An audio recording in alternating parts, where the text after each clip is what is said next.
If you are reading this, then honestly I don't know where you found this journal. Maybe you're my descendant reading a journal from your long-dead grandfather. Or maybe you found a journal in some forgotten crypt next to a skeleton, cursed to rot there and become just another prop in the dungeon. However this journal ends up in your hands, I hope you read it. I hope my story gives you enjoyment on these lonely nights, and I hope you can learn something. Log entry 1. I slowly regained my lost consciousness as my eyes slowly focused back on the world in front of me. I didn't know where I was, but the cool ground and the pain in my head reminded me of what to do next. Stand up. I eventually convinced my aching body to stand, and reality set in. Where am I? Was the only question I could ask. I looked around to get some sort of grasp on my situation. A worn-out road, a broken cart, a giant's camp, and a mountain peak embraced by trees and clouds. Suddenly, I was caught off guard by an angry growl off to my side. Feeling a sharp pain to my side, I swing a punch at the beast, aiming to make me its next meal. Turning my head, I got introduced to my new friend. Wolf. I tried to flee, but realizing that I was in no position to outrun a hungry animal, I turned around and attacked, with the only thing I had, my magic. The hungry wolf lunged at me with all its fierceness. Unfortunately for it, that day, my flames were fiercer.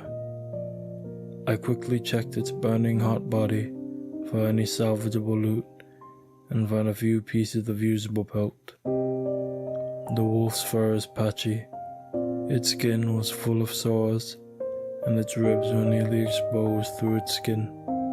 The poor animal was starving. In the middle of my rare compassionate thought, its companion rushed out at me. Just like its brother, I sent it to the next plane. That was the beginning of my adventure in this unknown land of Skyrim.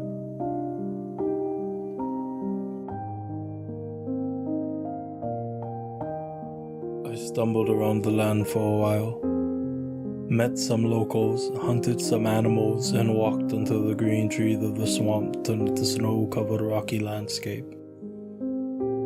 Then there it was. Its huge, black, battle-worn walls forcefully stood there atop the snow-covered rocks and the half-frozen river. It was Windhelm. At least that's what the signs read.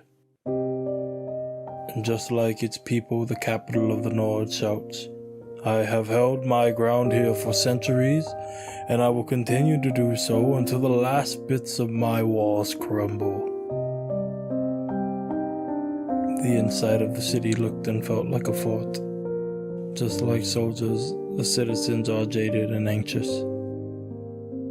I am lucky to be born a Nord, for if I was any other race, I would not have had the luxury to look around as little as I did. I didn't stay long.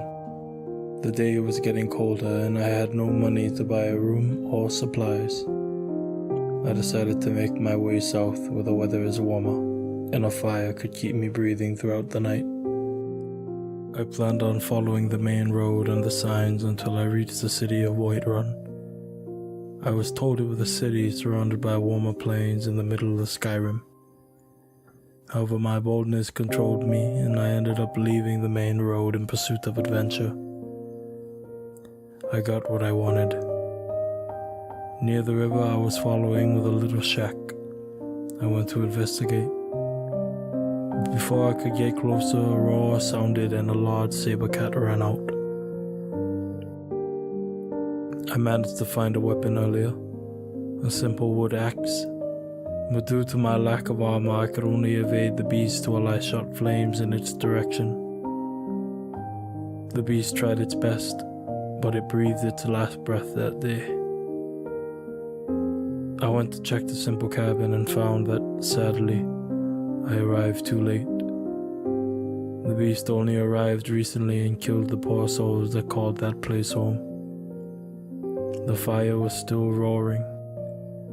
The blood was still wet, and the corpses were still fresh. I had nothing, so I took what they wouldn't be needing anymore and I left. I'm sorry.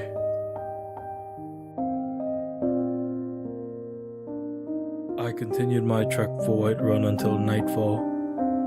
Along the way, I interacted with the locals, got attacked by more wolves, and admired the wilderness. And I will not bore you by writing down the details. Honestly, most of the people had the personality of a mossy stone, and the wolves were dispatched with a few swings of my axe. When night fell, I made a small campfire. Nothing fancy, just something to keep my tired bones warm. As the sun started to rise, so did I, and I continued along the main road. I ended up on the side of a ravine-like environment, on the main road and in between mountains, with a drop leading down to a stream. Ahead of me was a unique structure. A tall tower stood to the side of the main road, with a bridge connected to a smaller tower on the other mountain. Along the tower, I spotted people patrolling, most likely bandits. As I walked past, I was forcefully stopped by a woman. She refused to let me pass without paying her so-called toll. As I had no money, you can understand that negotiations failed. Her and the rest of the bandits decided it was a good idea to attack me. These people had no empathy for their fellow man. Fueled by rage, I fought back with the goal of avenging all those who fell for this ambush in the past. It was a short battle filled with shouts, steel, arrows, and flames, and in the end, I was the only one left standing. I looked through their possessions, most likely earned using the same tactic they used on me, took what I could, and I left, leaving their bodies to rot and feed the hungry wolves. I continued along the road, fighting more wolves, hunting more wildlife, and finding a stone of power. The air seemed warmer, the sky seemed clearer, the road cleaner, and the grass greener the further I walked. In the distance, I soon saw what I believed to be Whiterun. Unlike Windhelm, its ambience seems more warmer and welcoming. It sits in the middle of a plains, surrounded by mountains. The city sits there, waiting for travelers from all across the land. Its walls are there for defense, that is all. It isn't used to intimidate the surrounding people. As I got closer, I passed by many things. Farmers tending crops, meaderies producing their sweet nectar, warriors fighting a giant, and roaming Khajiits selling their wares. I entered the city and saw many guards patrolling, proof of the current civil unrest I've been hearing about since I woke up. Comparing the inside of the city to Windhelm is like comparing a Khajiit to an Argonian. This place looks and feels like a city. People are walking around, going about their daily lives. Houses and shops litter the insides of the wall, and all of it is watched by the majestic castle known as Dragon's Reach, sitting at the highest point in the city.